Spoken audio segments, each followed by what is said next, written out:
Love, Techno, Kant. Gumo, salam, hello, bonjour. This is another episode of Love, Techno, Kant, episode 7, I believe. Wow, we've come so far. This episode is a special episode because, well, which episode is not a special episode? Every episode that I'm doing is special. But this is about the favorite thing that I do. It's about my favorite hobby, which is clubbing. Clubbing in Berlin. Something that drives me, something that gives me purpose, something that pushes me to do the things that, feel aligned with my personality. Because this is a place of community and this is where I thrive. And I feel like everything that I've said in prior episodes about my alter ego, about community building, about my relationship with men and my political values, blah blah blah, everything comes together in this specific place where my essence is really brought up. So I want to talk about it. So a little history, a little story about where I'm coming from. So I moved to Berlin 3 years ago. And before I moved to Berlin, I had zero connection to techno or house music or whatever. Like I was a pop music fan only, which I also am still. Like I love pop music, don't get me wrong. I love pop culture. I love all the pop divas. I love being up to date when it comes to pop music.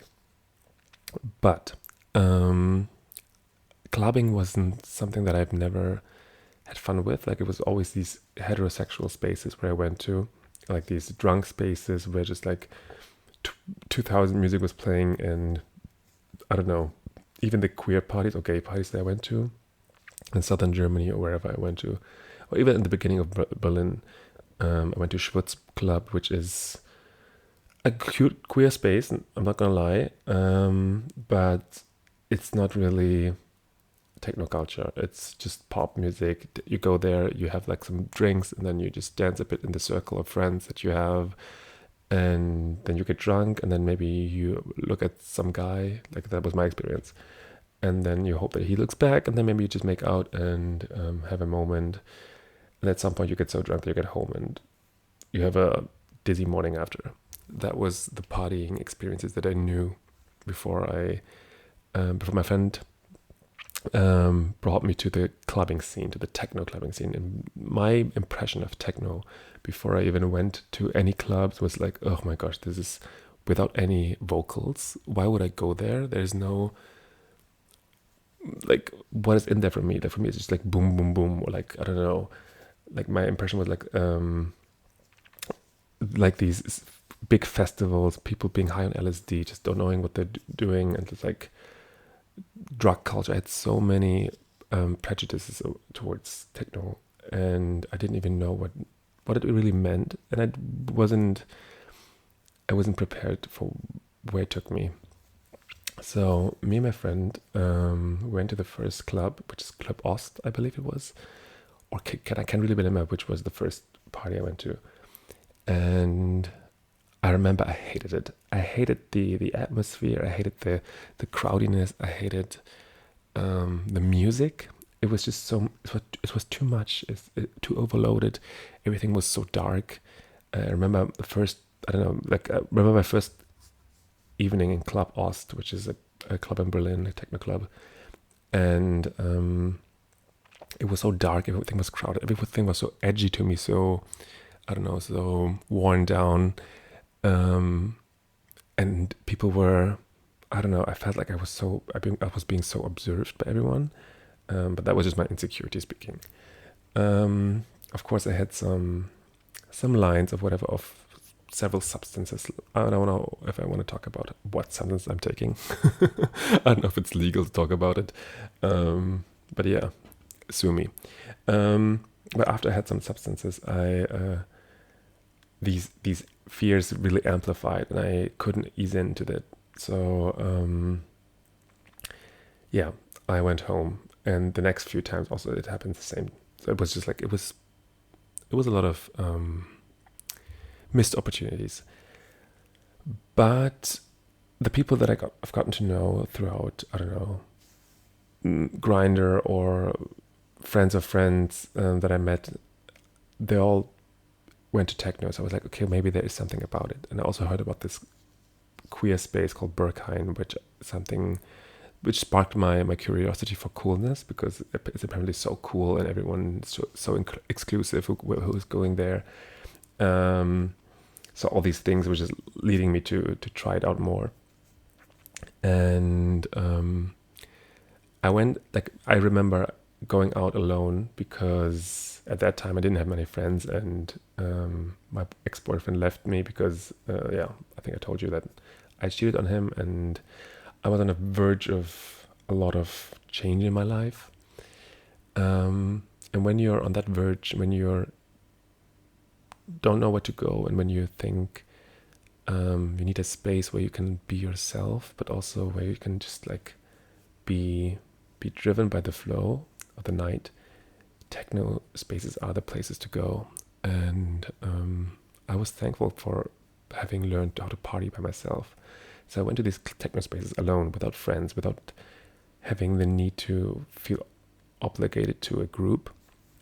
And that was when it started to be fun to me, when it started to make sense to me. That was the most, like, it made sense to me all of a sudden. When I didn't think, okay, what's the music like? I tried to ease into the music. I closed my eyes. I remember taking substances again, being high on the dance floor, closing my eyes and understanding the rhythm. It wasn't a rhythm that I knew. It was a rhythm that the DJ was giving me. And all of a sudden, all my fears got smaller and smaller. And I could ease into the music. I could ease into the space. I could ease into whatever the atmosphere was giving me. And I felt like I could just let loose and dance. And that's when I found out that I could dance by myself. I could just be myself and let loose of the things that were holding me back. And at some point, I got into Berghain after I've tried 3 times. So first time Berghain, I remember I just got immediately rejected. So my ego was broken. And because it's like you queue there, and everything is so strict. And I just thought, like, hey, maybe I can just try by dressing black and whatever you think that Berghain would like you to dress like.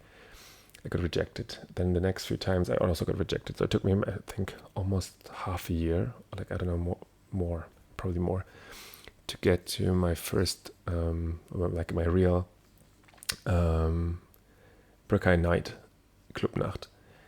And that was game changing. I don't know if the first ones were game changing for me, but like I remember the ones in the beginning that really put my whole world upside down. Like this space, this club, specifically, just gave me a place to just be. While I was dancing at Berghain High, I realized I could think. Because I was so hyper stimulated, and I had lots of philosophical and psychological talk with myself on the dance floor.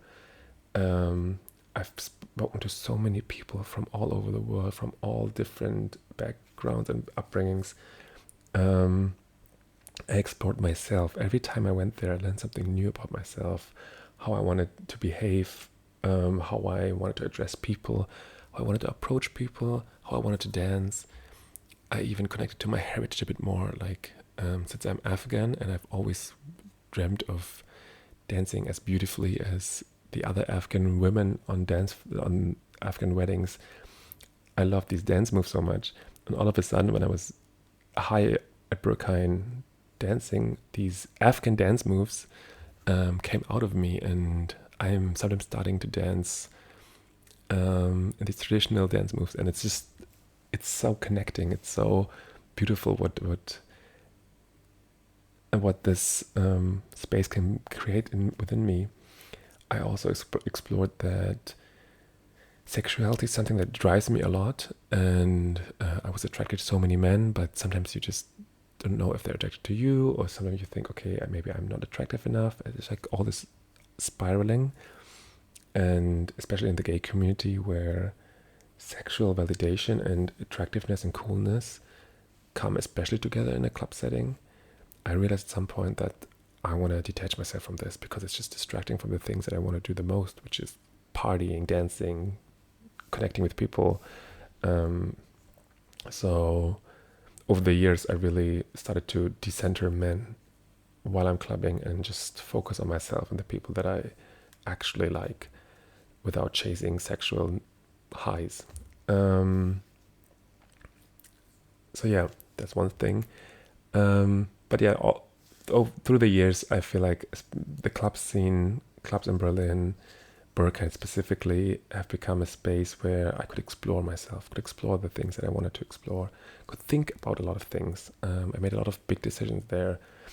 Another story is that in Berghain, I also explored that I don't have a gender. Like if I ask myself truly, I had this big talk about gender is a social construct, and if I'm a man, if I'm a woman, what am I? And I just realized I don't give a fuck, and I'm non-binary. I'm nothing. Like gender doesn't mean anything to me. And with that realization in mind, and with the people around me empowering me, especially the dolls, I started to dress more feminine, and so this all led to my alter ego being created. But yeah, back to techno. I got some questions that I kind of ask myself in preparation for this video podcast. Maybe I should do some video podcast episodes, like maybe in season 2, when I can afford a good camera setting. I think that would be nice, that you can see my beautiful face. So okay, the first question I want to ask myself is, what has clubbing in Berlin meant for my personal and queer liberation? So as I mentioned, I realized through clubbing that, again, queer community is my utmost valued thing in this world. I knew a lot about queer people, about trans people, about non-binary people, about people of any quirkiness and queerness. But in these club settings, you meet these people. It's not theory anymore. It's not online spaces anymore. These people exist. And all of a sudden, you have to address them properly. You have to use the right pronouns. All of a sudden, it matters if you're educated on their marginalization or not. Because if you're not aware, it gets very evident that you're unaware, and they won't want to be around you. So it's a real training ground for your awareness, for your politics, and for your own display of respect. And the club exposes you. Like, no matter how self-controlled you think you are, your mannerisms, your character will show. I have this one friend, we've gotten to know each other on the dance floor at Berghain, and he said to me, "Show me how you dance and I'll tell you who you are." And such a good quote, because it's true. Like, if you see someone dancing, if you see them behaving on the dance floor, in the club, you can tell how in tune they are with themselves, and what kind of overall characteristics they bring to the table if you have some people skills. And yes, the club can hone your people skills, because it brings you into this hyper social setting, right? So anyway, I'm getting distracted. My queer liberation, yes, I've gotten to know so many queer people. I've learned what it means to be a queer person in a queer setting, and realizing that really every queer person is different, or any person is different, and queerness itself brings the difference out, because we focus on personality, on quirkiness, on uniqueness, rather than conformity. And that's what I'm so thankful for. It really liberated me, my mindset, and also showed me what I'm fighting for in my activism, what I'm fighting for when I talk about liberation, because I'm fighting for these people to be free, not only in the club, but anywhere in this world. So which club moments over the last 3 years have left the deepest marks on me, and why? Um, I think there's one club night in Berghain that I always think that's with one of my close friends. Um, we spent the whole night together. It was my first closing, and that very club night, that very night, that whole party experience, I don't know how it was, maybe 20 hours, I realized that I could be the person that I always wanted to be. With the help of drugs and with the help of my community setting, I could live a life, a moment of someone that I've always dreamt of becoming, like a person of value, someone who does the things that he wants to do, someone who is very justice oriented, very community oriented, speaks their mind, and has a lot of fun. Is still that quirky diva. Like I felt so in tune with myself. I felt like I was my highest self, like my highest form, the best, not the best form. I don't say there's a best form of me, but my freest self. And when we went outside, after the closing, we sat down and I cried and I told him that that version of myself that I was in that specific club setting, I want to make that to my concept. I want to create something, and I want this to become my role model. So I became my own role model. Like my whole life is destined to recreate that version of me that was there in that club that I could be proud of. And I think I'm doing that. And that version of me is my alter ego. My performance of freedom, if you want to call it that. Yeah, I think that's my deepest mark, definitely. Other than that, of course, beautiful musical sets, joyful moments. I feel like there's one party, Lunchbox Candy, it's called here in Berlin, where it's very outfit oriented, but also like very quirky queer. So going there and seeing people in their most beautiful outfits and their circus-like community, it was just like glitz and glamour, and it was just like it was so fun. That's really branded on my mind. Another beautiful moment in the clubbing scene was the Lars Horse Meet Disco that I went in November 2024. When I first went out in my bleach blonde ash alter ego outfit, the doll fighter outfit, that was the first time clubbing in that outfit, and I felt, and all the compliments that I've gotten that night, the stares that I've gotten, all the attention I've gotten, all the attention that I've always wanted in my life. It's not sexual validation, it's glamour validation. I felt like the diva that I've always wanted to be. That was also so amazing. I felt so glamorous, which I now always do. But that was the first step of like becoming myself. What else? What other great moments to have of clubbing? I feel like every time I meet my friends there, like at Brooklyn, I mostly go alone. And I just know there'll be some friends of mine, and I'm a lone wolf and I'm there. Most people stick with their groups, I feel like, but I'm always running around and seeing if I can find someone interesting to talk to, or someone new to be impressed by, or just my friends, like having a dance with them. And some of the beautiful sets of music are playing, and Brooklyn has an amazing light show. And we're all dancing in the left corner of Berghain. And we're having a beautiful time, just smiling at each other, dancing, kissing, hugging each other, having just bonding moments. And every time we have that, I feel like I'm at my happiest. So I'm very grateful for that. I have 1,000 other moments that I can not think of right now.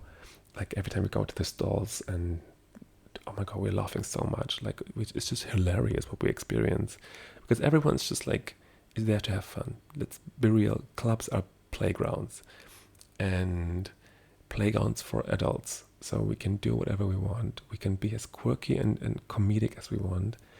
And I'm just so grateful. Just thinking about it makes me want to dress up and go to the club right now. And yeah, of course, the dancing moments. Dancing is just my favorite thing. Getting on a podium or wherever in the club, making a little show, shaking my ass, making a scene, putting the fan above my head, fanning myself while I dance hypnotically to the beat. Yeah, I feel like I'm always putting on a show, and I feel like people are enjoying me. Again, I'm delusional, but honestly, you have to be. How does my experience of Berlin's club culture connect with my activism, my politics, and the communities I care about? Ooh, good question. Let's not forget where clubs are coming from. Clubs are coming from an underground movement, a movement where marginalized people, through the last years, like through the, I want to say centuries, but like in the late 80s, 90s, especially 2000s, marginalized communities have come to find a space where they can be themselves and let loose and connect through music. And these safer spaces were inherently built by queer people, to not be frowned upon and just have a space where they can be themselves, where trans people could, or I wouldn't say trans people, but like people of any gender nonconformity, could just explore themselves, could just show themselves, could without any judgment. And we forget that nowadays. When I had before the German elections, I went to Berlin and I asked so many people there what they're voting for, and so many people couldn't answer to me, or maybe they didn't want to answer me. I don't know. I was like, what the fuck? How can this be? How can you all be so depoliticized? This is an inherently political experience. The dance floor is a battlefield. Especially in such a neoliberal space as Berlin, where people of any country origin can come here and like display their existence, and for that reason, with that historic background that clubbing has, we must reclaim it as such. And I think one of the major reasons why clubs in Berlin are dying and why clubs of Berlin are not being protected is because the community that is clubbing doesn't understand the political necessity of fighting for these spaces. Let's not forget that these are leftist spaces, and we should fight for them as leftist people. And if you think that you are not aligned with the values of leftism, then you better read into that, because I will remind you, when I go to the club, I will remind you that I'm wearing a keffiyeh. I'll remind you by showing you the trans flag on my fan that I'm waving at myself. I'll remind you with my queerness and with my existence that you can't think politics out of clubbing. And what did I want to say again? Yeah, we have to fight for them, and we have to remind ourselves that without these spaces, we have nowhere else to go in order to celebrate quirkiness and difference. I mean, probably there are other spaces, yes, but yeah, well, I think this is more for another episode where I think, well, we really want to talk about the intersection between clubbing and politics. But for now, this should be it. Thank you for listening. Please tell me if you have more thoughts on this, especially when it comes to clubbing, when you're a raver yourself.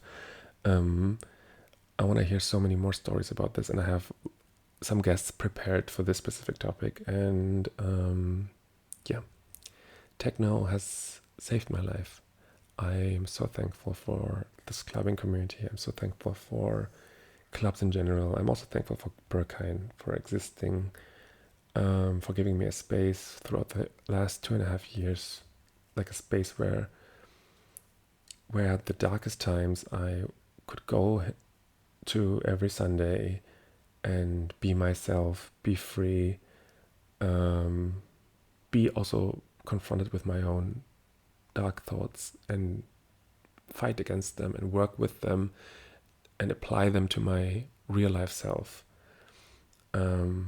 Because I don't bring my problems to the club to leave them there.